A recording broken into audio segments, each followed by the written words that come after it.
सो हम CSR wiring आज करने जा रहे हैं वाटर कूलर की। डायग्राम के थ्रू हम समझने की कोशिश करते हैं। सबसे पहले हमारे को चाहिए चीज़ें वोल्टेज रिले भी हम बोलते हैं। इसके अंदर 5 पॉइंट दिए होते हैं, 5 पिन है जैसे आप देख पा रहे हो, 1 नंबर, 2 नंबर, 5 नंबर और 4 नंबर। और उसके बाद हमारे पास आ जाता है रनिंग कैपेसिटर जो कि 36 MFD का होता है। और हमारे को एक रिक्वायर्ड है स्टार्टिंग कैपेसिटर 80 से 100 MFD का मिल जाता है यूजुअली। और एक क्लैंप मीटर हमने रख लिया है ताकि हम एम्पियर अपने देख पाए। हम वायरिंग अगर हम समझते हैं तो फेज और न्यूट्रल हमने ले रखा है। फेज की जो न्यूट्रल की जो वायरिंग है हमने 2 इंडिकेटर इसमें यूजुअली लगा रखे हैं।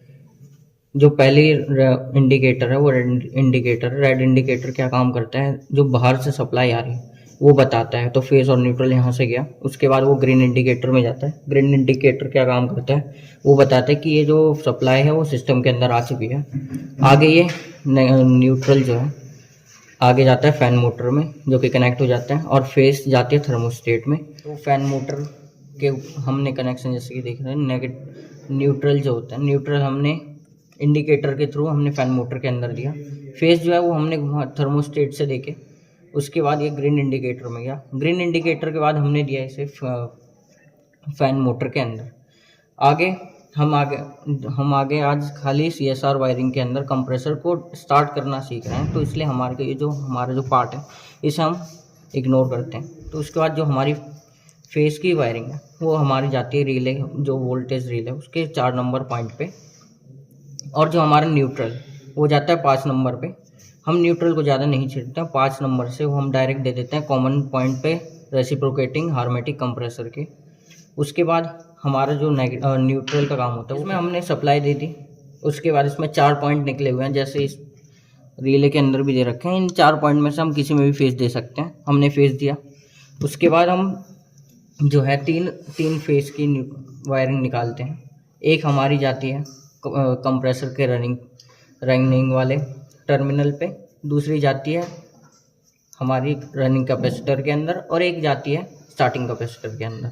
हमारी फेज यहाँ तक हो गई। उसके बाद हमारा जो स्टार्टिंग कैपेसिटर है उसका जो 0.1 होता है रिले में, उसके अंदर हम उसे दे देते हैं, क्योंकि कभी भी कंप्रेसर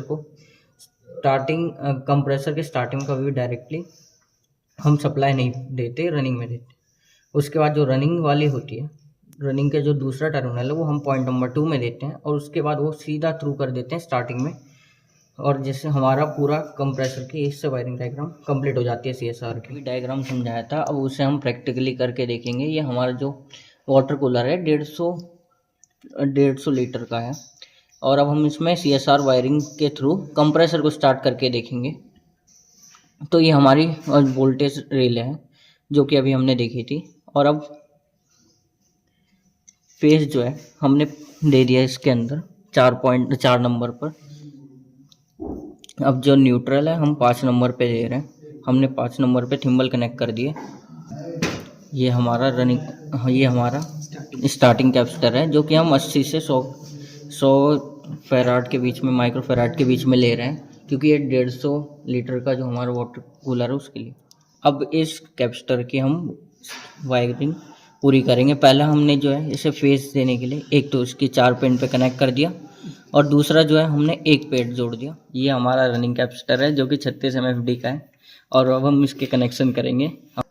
ये हमारा रनिंग कैपेसिटर है जिसकी जो हमारी वायरिंग है इसमें हम जो पहले कनेक्ट करते हैं वो 4 नंबर पे देते हैं इसकी सप्लाई, जिससे हमारे इसे फेज मिल जाता है। अब इसकी जो दूसरी सप्लाई है वो जाती है 2 नंबर पर, और इसका कनेक्शन रेसिप्रोकेटिंग हार्मेटिक कंप्रेसर है जिसके अंदर हमने 3 टर्मिनल फाइंड किया हुआ है। तो ये हमारा जो पहला टर्मिनल है इसे हम कॉमन पॉइंट बोलते हैं। ये हमारा स्टार्टिंग का है, और एक ये हमारा रनिंग का है। इन 3 टर्मिनलों को हमने क्लैंप मीटर के थ्रू फाइंड आउट किया, क्योंकि इसमें इसके जो लिखे हुए थे वो इसमें हमारे को नहीं दिख रहे। ये जो हमने 3 वायर हैं ये हमने कॉमनली रैंडमली लगा दिए, और इसमें कलर कोड का कोई उसमें नहीं होता। हमने इसकी तीनों वायर लगा दी हैं रैंडमली, कॉमन, रनिंग और स्टार्टिंग की। अभी कंप्रेसर के अंदर से वायर ली थी जो हमने कनेक्ट किए हैं, वो 3 वायर में से ये जो है ये पहली हमारी जो है ये कॉमन है लाल, काली वाली हमारी स्टार्टिंग की है, और जो हमने येलो ली है वो हमने लिया रनिंग की वायर ली है। अब कॉमन की वायर को हम जो है 5 नंबर पे इसकी सप्लाई देंगे और हमारे जो है कंप्रेसर को न्यूट्रल यहाँ से मिल जाएगा। कंप्रेसर की अब जो है हमने स्टार्टिंग वायरिंग ली है, ये हम जो है कंप्रेसर रिले के टर्मिनल नंबर 2 पे जोड़ेंगे, जो कि रनिंग कैपेसिटर के साथ कनेक्ट है। कंप्रेसर की जो हमारी रनिंग वायर उसे हम टर्मिनल नंबर 4 पर कनेक्ट करेंगे अब रिले के।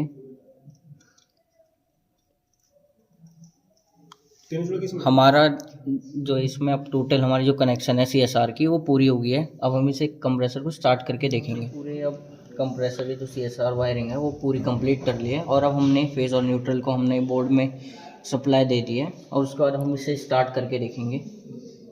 और हमने रीडिंग के लिए क्लैंप मीटर का भी यूज़ किया है ताकि हम आपको एम्पियर भी चेक करा सकें।